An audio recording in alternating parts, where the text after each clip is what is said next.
Hello दोस्तों, कैसे हो आप सभी लोग। आई होप सभी अच्छे होंगे, स्वस्थ होंगे और कंटिन्यू पढ़ाई भी कर रहे होंगे। मैं एमके सर आप सभी का एक बार फिर से स्वागत करता हूं आपके अपने YouTube channel mister India coaching classes में। दोस्तों, आज के इस लेक्चर में हम बात करेंगे एक्सरसाइज 1.1 के बाकी के जो क्वेश्चंस हमारे पास रह रहे हैं उनके बारे में हम बात करेंगे और एक्सरसाइज 1.1 से पहले के जो एग्जाम्पल्स हैं उनके बारे में भी इसी लेक्चर में हम बात करने वाले हैं। तो आपको वीडियो लास्ट तक देखना है और जो भी स्टूडेंट चैनल पे नया है वो चैनल को सब्सक्राइब करे, बेल आइकन को प्रेस करे ताकि जो भी वीडियो मैं यहाँ पे अपलोड करूँ उसका नोटिफिकेशन आपके पास सबसे पहले पहुँच सके। जी हाँ दोस्तों, आइए फिर स्टार्ट करते हैं।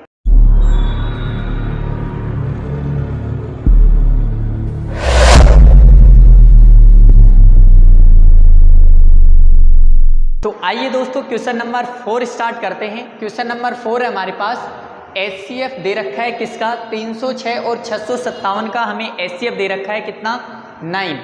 हमें क्या निकालना है, हमें निकालना है एलसीएम किसका निकालना है 306 और 657 का। ठीक है, अब देखो यहाँ पर वो फॉर्मूला काम आएगा जो मैंने आपको बताया था क्वेश्चन नंबर 2 में। क्वेश्चन नंबर 2 में जो फॉर्मूला था जिसमें हमें जांच करनी थी, सत्यापित करना था कि दो संख्याओं का गुणनफल बराबर एलसीएम बराबर एचसीएफ, वही एकमात्र फॉर्मूला लगेगा और क्वेश्चन बहुत आसानी से सॉल्व हो जाएगा। तो आइए स्टार्ट करते हैं। तो देखिए सॉल्यूशन में हम लोग करेंगे, सबसे पहले वही हमें फॉर्मूला लिखना है कि ए क्रॉस बी दो संख्याओं का गुणनफल मैंने आपको बताया था। एक संख्या को हम ए से डिनोट कर देते हैं, दूसरी संख्या को हम बी से डिनोट कर देते हैं। तो a multiply by B is equals to LCM multiply by HCF, मैंने बताया था फॉर्मूला आपको। तो a multiply by B is equals to क्या होगा एचसीएफ गुणा एलसीएम। ठीक है, तो यहाँ पे a का काम कौन कर रहा है, पहली कोई भी एक संख्या को ए से डिनोट कर देंगे और दूसरी संख्या को हम लोग बी से डिनोट कर देंगे। ठीक है, तो यहाँ पे देखो ए का काम हमारे पास 306 कर रहा है और बी का काम कौन कर रहा है 657। ठीक है, ए की वैल्यू पुट करेंगे 306 मल्टीप्लाई बी की वैल्यू पुट करेंगे 657 इज इक्वल्स टू एचसीएफ हमें कितना दे रखा है 9 और एलसीएम हमें निकालना है। तो देखो बहुत आसानी से सोल्व हो जाएगा। 9 को हम काट देंगे, 9 को काट देंगे, किससे कट जाएगा, देखो 306 से ये 9 कट जाएगा एक बार और इधर ये 9 से कितनी बार कटेगा, देखो 9 तिया 27 और 9 चौक 36, 34 बार कट जाएगा, 34 टाइम्स कट जाएगा। उसके बाद में क्या करना है, एलसीएम बराबर एलसीएम को 1 से मल्टीप्लाई करेंगे तो एलसीएम ही मिलेगा हमें। उसके बाद में इधर हमें मल्टीप्लाई करना है 657 को किससे 34 से, तो कर देंगे मल्टीप्लाई, इधर कर लेते हैं साइड में।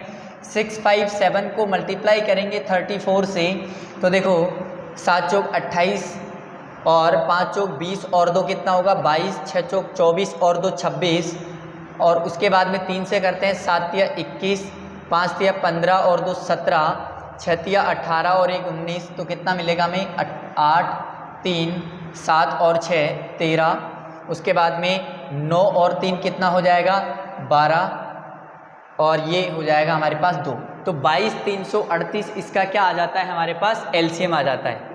तो एलसीएम किसका निकाला है हमने, एलसीएम निकाला है 306 और 657 का, जो कि कितना निकल के आता है हमारे पास 22338, ये इसका एलसीएम है। तो देखो इस टाइप के क्वेश्चन बनते हैं। मैंने बताया था जब क्वेश्चन नंबर 2 मैंने करवाया था तो मैंने बताया था कि ये हमारा काम आएगा फॉर्मूला, वहाँ पे मैंने बताया था आपको कि ये फॉर्मूला आपको याद करना है, आगे हमारे काम आएगा। तो देखो उसी बेस पे क्वेश्चन बना है। एचसीएफ हमें दे दिया, दोनों संख्याएं हमें दे दी और उसके बाद में क्या पूछ लिया एलसीएम। ऐसे ही हमें एलसीएम दे सकता है, एचसीएफ पूछ सकता है। इसी तरीके से हमें एचसीएफ और एलसीएम दोनों दे सकता है और दोनों में से कोई एक संख्या दे देगा और दूसरी हमसे पूछ लेगा। ठीक है, तो सारी चीज़ें इसी फॉर्मूले से हो जाएगी। 4 चीज़ें इसमें हैं, चारों में से कोई भी 3 चीज़ हमें दे देगा और चौथी चीज़ हमसे पूछ लेगा, तो हमें कंफ्यूज नहीं होना है, ध्यान से इस क्वेश्चन को करना है। तो आई होप सभी को समझ में आया होगा। चलिए फिर नेक्स्ट क्वेश्चन स्टार्ट करते हैं। ये दोस्तों क्वेश्चन नंबर 5 से पहले कुछ एग्जाम्पल्स हम लोग पहले करेंगे क्योंकि ये एग्जाम्पल हमारे लिए बहुत इजी है पहले हम लोग ऐसे क्वेश्चंस कर चुके हैं, इसलिए मैं और आपकी प्रैक्टिस अच्छे से हो जाए इसीलिए मैं इन एग्जाम्पल्स को पहले ले रहा हूँ। देखो एग्जाम्पल नंबर 2, 3 और 4 तीनों ही एग्जाम्पल एक ही पैटर्न पर हैं, जो कि हम लोग क्वेश्चन नंबर 2 और 3 पहले करके आए हैं, उसी बेस पे हैं। तो देखो तीनों में सेम चीज़ निकालनी है, HCF और LCM। पहले हमें एग्जाम्पल नंबर 2 करना है, तो 2 स्टार्ट करते हैं। देखो एग्जाम्पल नंबर 2 का सॉल्यूशन हम लोग करेंगे। तो देखो क्या तरीका है HCF और LCM निकालने का, दोनों को अलग अलग से सोल्व करेंगे। 6 को और 20 को हम लोग अलग अलग से सोल्व कर लेते हैं, ठीक है। तो देखो 2 का भाग देंगे 3 बार, 3 का देंगे 1 बार, 2 का भाग देंगे 10, फिर 2 का देंगे 5 और फिर 5 का देंगे 1। तो 6 को हम लोग लिख सकते हैं 2 गुणा 3 और 20 को हम लोग क्या लिख सकते हैं 2 की घात 2 गुणा 5, क्योंकि 2 कितनी बार आ रहा है यहाँ पे 2 बार आ रहा है, इसलिए हम लोग 2 की घात 2 गुणा 5 लिखेंगे। अच्छा HCF हम लोग इसका निकाल रहे हैं, किसका 6 का और 20 का। तो क्या करना है हमें, HCF जब भी हम लोग निकालते हैं तो जो दोनों में सेम आता है उसको हम लोग लेते हैं। दोनों में सेम कौन आ रहा है 2, तो 2 को लेंगे हम लोग और न्यूनतम घात लेते हैं, मिनिमम पावर लेते हैं। यहाँ पे 2 की घात कितनी है 1 है, कुछ नहीं होता उसका मतलब घात 1 होती है, ठीक है। तो यहाँ पे 2 की घात 1 है हमारे पास, न्यूनतम घात 1 है 2 की, तो 2 क्या हो जाएगा हमारा HCF हो जाएगा। अब हम लोग LCM निकालते हैं। LCM में क्या करेंगे, LCM में फिक्स पैटर्न है कि HCF में हम लोग न्यूनतम घात लेते हैं, जबकि LCM में कौन सी घात लेते हैं, अधिकतम घात लेते हैं। तो देखो यहाँ पे जो दोनों में सेम है उसको पहले ले लेंगे, और जो दोनों में सेम है उसकी भी कौन सी घात लेंगे, अधिकतम घात लेंगे। तो 2 की अधिकतम घात कितनी है 2, 2 की अधिकतम घात 2 ले ली, गुणा किसी को भी छोड़ते नहीं है आपको पता है, 3 को लेंगे और किसको लेंगे 5 को, इनको गुणा कर लेंगे, हमारा आंसर मिल जाएगा। देखो यहाँ पे हम लोग 2 की घात 2 कितना होगा 4, 4 को 3 से गुणा करेंगे 12 और 12 को 5 से गुणा करेंगे तो कितना मिलेगा 60 हमें मिल जाएगा। तो LCM 6 और 20 का कितना मिला हमें 60 मिल गया। आइए एग्जाम्पल नंबर 3 हम लोग स्टार्ट करते हैं। वही तरीका है, फिक्स पैटर्न है। देखो 96 को अलग से सोल्व कर लेंगे और 404 को हम लोग अलग से सोल्व कर लेंगे, ठीक है। 2 का भाग देंगे, कितनी बार जाएगा 2 चौक 8, 2 अट्ठे 16, फिर 2 का देंगे 2 दूनी 4, 2 चौक 8, फिर 2 का देंगे 12, फिर 2 का देंगे 6, फिर से 2 का देंगे 3 और अब किसका देंगे 3 का। इसमें देते हैं 2 का, 2 दूनी 4, 0 2, फिर 2 का देंगे 1 0 1। अच्छा अब किसका जाएगा, 2 के बाद में देखो 5 का 3 का तो जाएगा नहीं, क्योंकि 1 और 1 2 होता है, 2 में 3 का नहीं जाता, तो इसका मतलब 101 में भी 3 का नहीं जाएगा, 5 का भी नहीं जाएगा, क्योंकि इकाई अंक ना तो 0 है ना 5 है, तो इसमें 101 का ही भाग जाएगा फिर, ठीक है। 96 को हम लोग क्या लिख सकते हैं, 2 की घात कितनी लिखेंगे, देखो 2 कितनी बार दिख रहा है आपको 5 बार दिख रहा है, तो 2 की घात हम लोग लिख देंगे यहाँ पे कितना 5, उसके बाद में गुणा 3 और 404 को हम लोग क्या लिखेंगे 2 की घात 2 गुणा 101, ठीक है। अच्छा अब HCF हम लोग निकाल रहे हैं इसका 96 और 404 का HCF हम लोग निकाल रहे हैं, तो क्या करेंगे HCF निकालते समय हम दोनों में जो सेम होता है उसकी न्यूनतम घात लेते हैं। दोनों में सेम 2 है, 2 की न्यूनतम घात कितनी है 2 है, तो 2 की न्यूनतम घात 2, आंसर कितना हो गया 4, ठीक है। LCM हम लोग इसका निकालते हैं, LCM 96 और 404 का हम लोग निकालते हैं।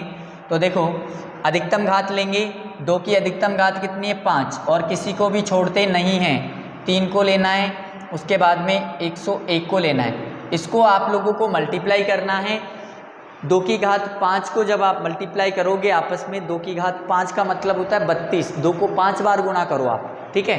32 को 3 से और 101 से गुणा करोगे तो आपको रिजल्ट मिलेगा 9696, ये इसका LCM आ जाता है, ठीक है। आइए आगे एग्जाम्पल नंबर 4 हम लोग स्टार्ट करते हैं।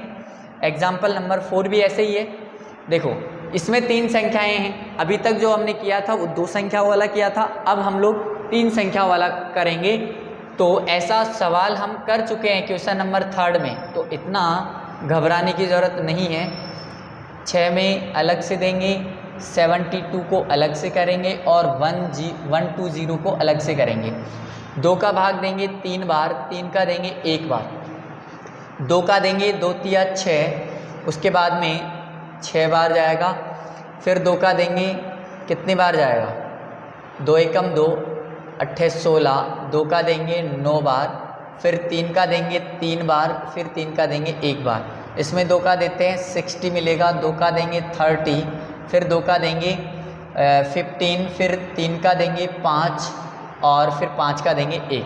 ठीक है, तो ये हमने कर लिया है। इसको 6 को हम लोग लिख सकते हैं 2 गुणा 3 और 72 को हम लोग क्या लिखेंगे, 2 की घात कितनी लिखेंगे 3 और 3 की घात 3। अच्छा, उसके बाद में हम लोग 120 को क्या लिखेंगे, 2 की घात 3 गुणा 5। ठीक है, तो इस तरीके से हमें इनको रिप्रेजेंट करना है। उसके बाद में हमें एचसीएफ और एलसीएम निकालना है। एचसीएफ हम लोग निकालेंगे 672 और 120 का। तो देखो दोनों में सेम क्या दिख रहा है आपको, 2 दिख रहा है। 2 की न्यूनतम घात लेंगे, एचसीएफ में न्यूनतम घात कितनी है, 1 है, तो इसमें आ जाएगा 2 गुणा, और भी हमारे पास 3 भी तीनों में सेम है। 3 भी क्या है, तीनों में सेम है। 3 संख्याएं हैं तो तीनों शब्द यूज करेंगे हम लोग यहाँ पे। तीनों में सेम है और तीनों में न्यूनतम घात लेंगे हम लोग। न्यूनतम घात 1 है, 2 को 3 से गुणा करेंगे तो 6 एचसीएफ हो जाएगा इसका। एलसीएम पे बात करते हैं। देखो एलसीएम क्या होगा इसका, 6, 72 और 120 का एलसीएम क्या होगा, तीनों में सेम क्या है, 2 है। अधिकतम घात लेंगे, अधिकतम घात कितनी है, 3, 2 की घात 3 गुणा 3 की अधिकतम घात 3 लेंगे, उसके बाद में 5 को लेंगे। ठीक है, इनको जब हम लोग गुणा करेंगे तो हमारे पास कितना मिलेगा, 360 मिलेगा, जो कि इसका एलसीएम होगा। तो आई होप ये समझ में आया होगा, क्योंकि बहुत इजी एग्जांपल्स थे। ऐसे क्वेश्चंस हम कर चुके हैं पहले। एक्सरसाइज 1.1 में क्वेश्चन नंबर 2 और क्वेश्चन नंबर 3 पूरे इसी पर डिपेंडेंट थे। ऐसे ही क्वेश्चन हम करके आए। तो तीनों एग्जाम्पल आपको समझ में आए होंगे। एग्जाम्पल फर्स्ट को हम लोग बाद में समझेंगे, उसके बेस पे एक क्वेश्चन है, वो क्वेश्चन हम समझ के फिर एग्जाम्पल फर्स्ट भी समझ लेंगे। नेक्स्ट जो क्वेश्चन है हमारा, वो क्वेश्चन और एग्जाम्पल नंबर फर्स्ट दोनों बिल्कुल सेम है। क्वेश्चन नंबर 5 अगर आपको समझ में आ गया तो एग्जाम्पल फर्स्ट भी बहुत अच्छे से समझ में आ जाएगा। तो चलिए फिर स्टार्ट करते हैं। तो आइए दोस्तों क्वेश्चन नंबर 7 स्टार्ट करते हैं। किसी खेल के मैदान के चारों ओर एक वृत्ताकार पथ है। एक खेल का मैदान है जिसके चारों ओर एक गोलाकार क्या है, रास्ता है, पथ है।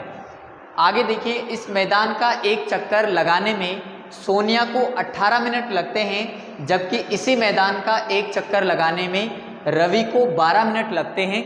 आगे देखिए क्या कह रहा है, मान लीजिए वे दोनों एक ही स्थान और एक ही समय पर चलना प्रारंभ करके एक ही दिशा में चलते हैं, कितने समय बाद वे पुनः प्रारंभिक स्थान पर मिलेंगे।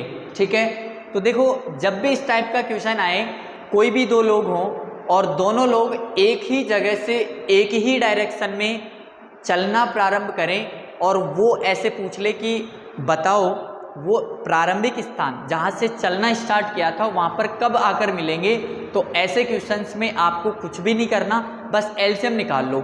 जो भी संख्याएं दिख रही है आपको उनका क्या निकाल लो, एलसीएम निकाल लो। यहाँ पे दोनों का टाइम हमें मिनट में दे रखा है, दोनों का टाइम मिनट में दे रखा है, तो डायरेक्ट हम लोग एलसीएम निकाल लेंगे। सपोज करो एक का टाइम हमें मिनट में देता, एक का टाइम हमें घंटे में देता, तो पहले या तो उनको घंटे में बदलते दोनों को, या फिर पहले मिनट में बदलते। दोनों की सेम यूनिट होना ज़रूरी है।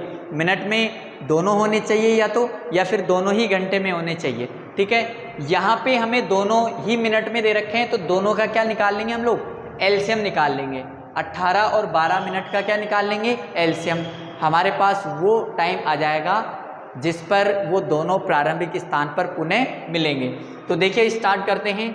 सॉल्यूशन में क्या करना है, हमें 12 और 18 का क्या निकालना है, एलसीएम निकालना है। तो एक साथ सोल्व कर लेंगे। जब आपको केवल और केवल एलसीएम भी निकालना हो तो एक साथ ही सोल्व कर लेते हैं हम लोग। एचसीएफ और एलसीएम दोनों एक साथ निकालने हो तो फिर अलग अलग से हम लोग सोल्व करेंगे। उसमें जैसे मैंने करवाया आपको वही पैटर्न रहेगा। लेकिन केवल एलसीएम निकालना हो तो दोनों संख्याएं तीन संख्याओं का निकालना हो तो तीनों संख्याओं को लेंगे, 4 का निकालना हो तो चारों को लेंगे।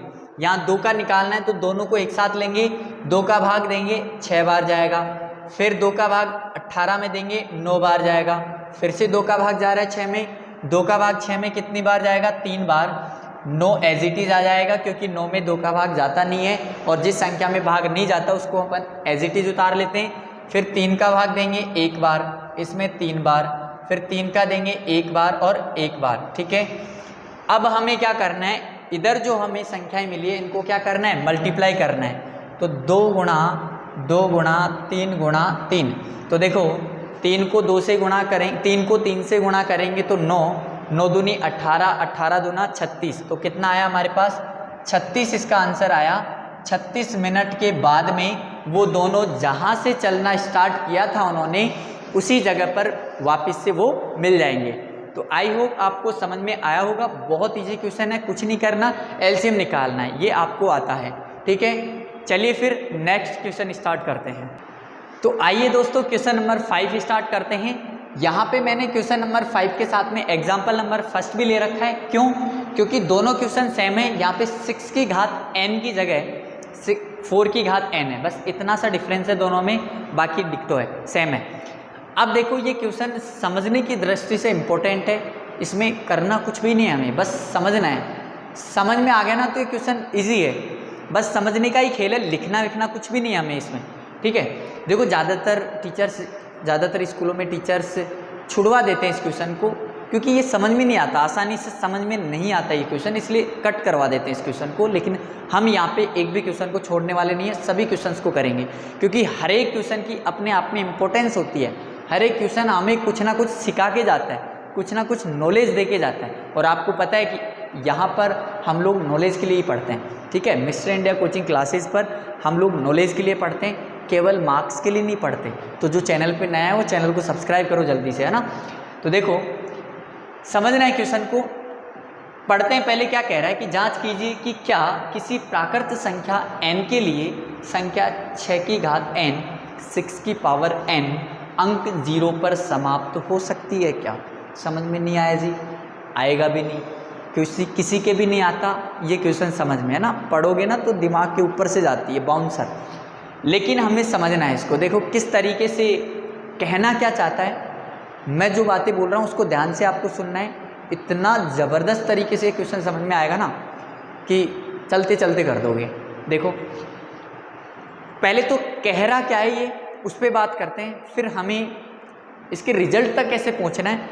देखो ये कह रहा है कि भाई 6 की घात n अंक 0 पर समाप्त हो सकती है क्या। समझते हैं, n यहाँ पर कोई भी प्राकृत संख्या हो सकती है। n का मान कोई भी प्राकृत संख्या, कोई भी नेचुरल नंबर हो सकता है। आपको पता है प्राकृत संख्या 1 से स्टार्ट होती है, अनंत तक जाती है। यानी 6 की घात 1 हो सकती है, 2 हो सकती है, 3 हो सकती है, 4, 5, 6, 7 अनंत तक जा सकती है। ठीक है, तो लेते हैं। देखो 6 की घात 1, 6 की घात 2, 6 की घात 3, 6 की घात 4, 6 की घात 5, करते करते कहाँ तक चले जाओ, 6 की घात n तक चले जाओ। यहाँ पर अगर हम बात करें तो 4 की घात 1, 4 की घात 2, 4 की घात 3, 4 की घात 4, करते करते कहाँ तक चले जाएंगे, 4 की घात n तक चले जाएंगे। ठीक है, अच्छा अभी कहना क्या चाह रहा है, ये कहना चाह रहा है कि भाई इनमें से कोई भी रिजल्ट निकालो। 6 की घात 5 का रिजल्ट निकाल लो, आप खोल लो, इसको ओपन कर लो। कैसे निकलेगा 6 की घात 5 का, 6 को 5 बार गुणा कर लो भाई। 6 की घात 4 का रिजल्ट कैसे निकलेगा, 6 को 4 बार गुणा कर लो, सिंपल। तो 6 की घात 2 का रिजल्ट हम जानते हैं 36 होता है, 6 की घात 1 का रिजल्ट 6 होगा, ये 216 होगा। इस तरीके से हम लोग रिजल्ट निकाल लेते हैं। ठीक है, यहाँ पे 4 की घात 1 4 होगा, 4 की घात 2 16 होगा, 4 की घात 3 64 होगा। ठीक है, तो इस तरीके से हम लोग अगर निकाले रिजल्ट, जैसे ये 6 हो गया, ये 36 हो गया, ये 216 हो गया, यहाँ पे हम बात करें 4, ये 16 हो गया, ये हमारे पास 64 हो गया। तो इस तरीके से हम अगर आगे निकालते रहें तो क्या ऐसी कोई संख्या आएगी, यहाँ पर कोई ऐसा मान आएगा जो 0 पर समाप्त होगा, या यूँ कह सकते हैं कि इकाई अंक जिसका 0 होगा। तो देखो क्या ऐसा कोई रिजल्ट मिलेगा क्या हमें कि जिसका इकाई अंक 0 होगा या 0 पर समाप्त होगी कोई संख्या। ये क्वेश्चन कहना चाह रहा है। क्वेश्चन समझ में आ गया होगा अब कि कहना क्या चाह रहा है कि अगर हम 6 की कोई भी घात ओपन करें, n तक कितना भी मान ले सकते हैं हम लोग, 50 ले लो, 6 की घात 50 को ओपन करके देख लो, क्या वो 0 पर समाप्त हो सकती है क्या? उसका रिजल्ट अगर हम लोग निकालें तो क्या वह 0 पर समाप्त हो सकती है क्या? उसका यूनिट डिजिट, उसका इकाई अंक 0 आ सकता है क्या? यही इस क्वेश्चन का, इस एग्जाम्पल का कहना है। ठीक है जी, समझ में आ गया। अच्छा, अब हम कैसे पहचानें कि किसकी घात में इकाई अंक 0 आएगा या फिर किसकी घात 0 पर समाप्त होगी और किसकी घात 0 पर समाप्त नहीं होगी? तो देखो यहाँ पर इन दोनों की अगर हम बात करें तो दोनों में चाहे तो आप 6 की घात 5 ओपन कर लो, 50 ओपन कर लो, 5000 ओपन कर लो या 10,000 ओपन कर लो 5 की। इसी तरीके से 4 की घात 100 ओपन कर लो, 200 कर लो, 1000 कर लो, 1,04,000 की घात ओपन कर लो, कभी भी जो रिजल्ट मिलेगा वो 0 पर ख़त्म नहीं होगा या इकाई अंक कभी भी हमें 0 नहीं मिलेगा इन दोनों में। ठीक है जी, समझ में आ गया। अब हम कैसे पहचाने कि भाई किसका तो 0 पर ख़त्म होगा और किसका नहीं होगा?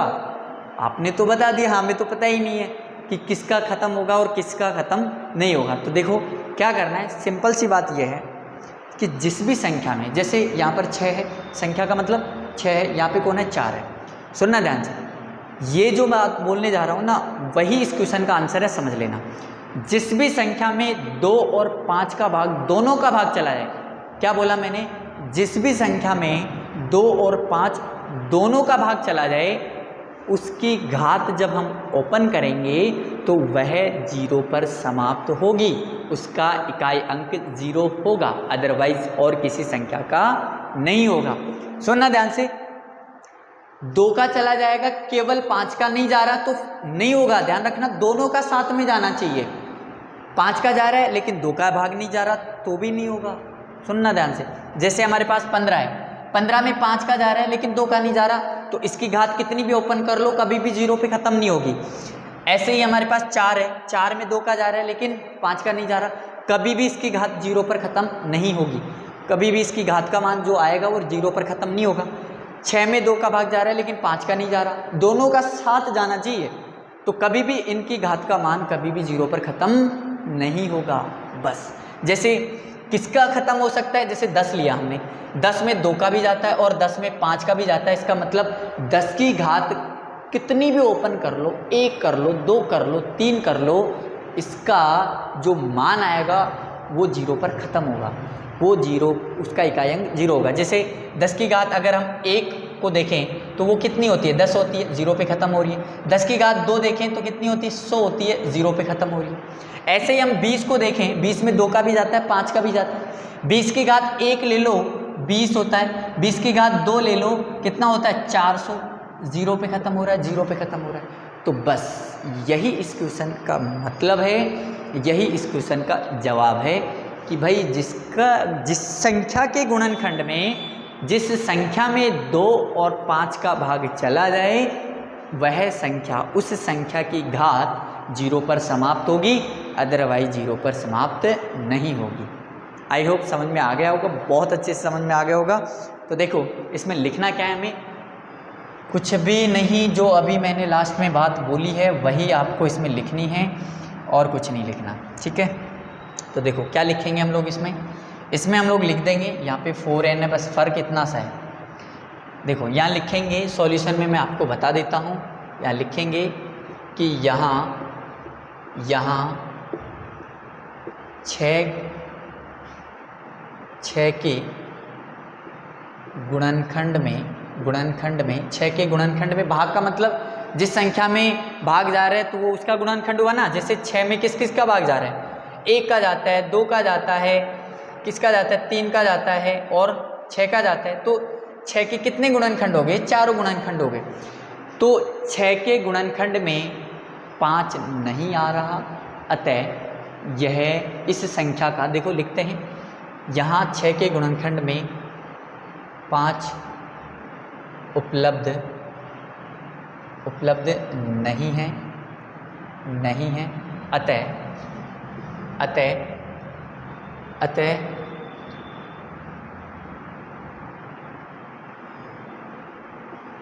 n के, ऐसे लिखेंगे, अतः n के किसी भी मान के लिए, n के किसी भी मान के लिए, अतः n के किसी भी मान के लिए, कितना भी n का मान ले लो, n के किसी भी मान के लिए, n के किसी भी मान के लिए 6 की पावर n अंक 0 पर समाप्त नहीं होगी, समाप्त नहीं होगी। तो देखो यहाँ 6 के गुणनखंड में 5 उपलब्ध नहीं है, अतः n का कोई भी मान ले लो, 6 की घात n, 6 की पावर n अंक कभी भी 0 पर समाप्त नहीं होगा। तो यही लाइन इसमें लिखनी है सेम, बस 6 की जगह क्या लिख देंगे 4। यहाँ 4 के गुणनखंड में 5 उपलब्ध नहीं है, अतः n के किसी भी मान के लिए 4 की घात n अंक 0 पर समाप्त नहीं होगी। तो ये था हमारा क्वेश्चन नंबर 5 और एग्जाम्पल नंबर 1। ठीक है, तो आइए दोस्तों आज का और इस एक्सरसाइज 1.1 का लास्ट क्वेश्चन हम लोग स्टार्ट करते हैं।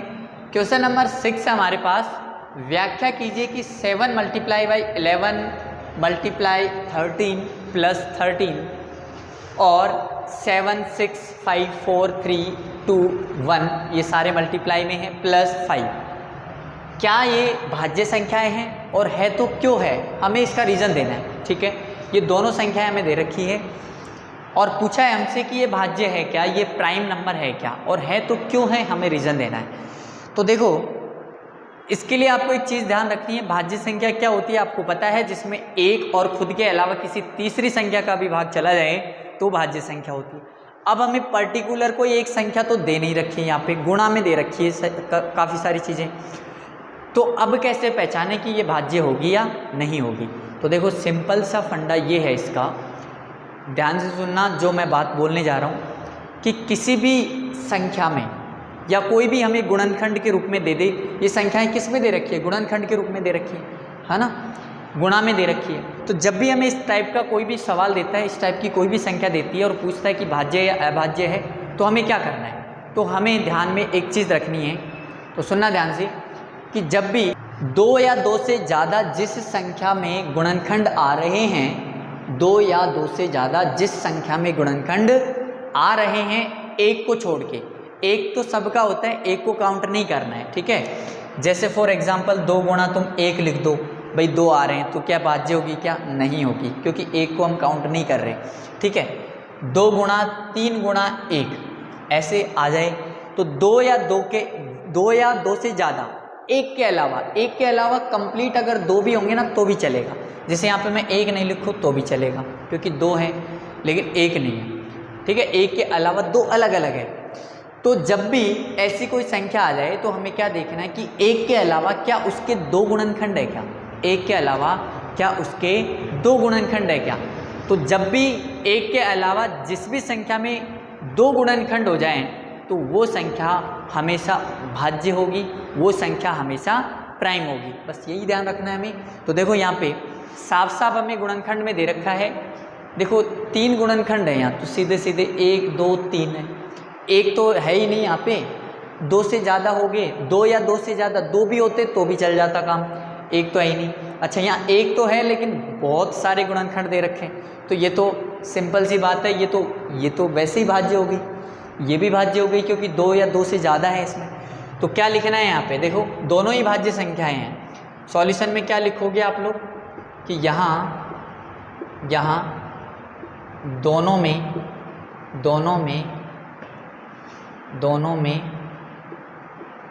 2 या 2 से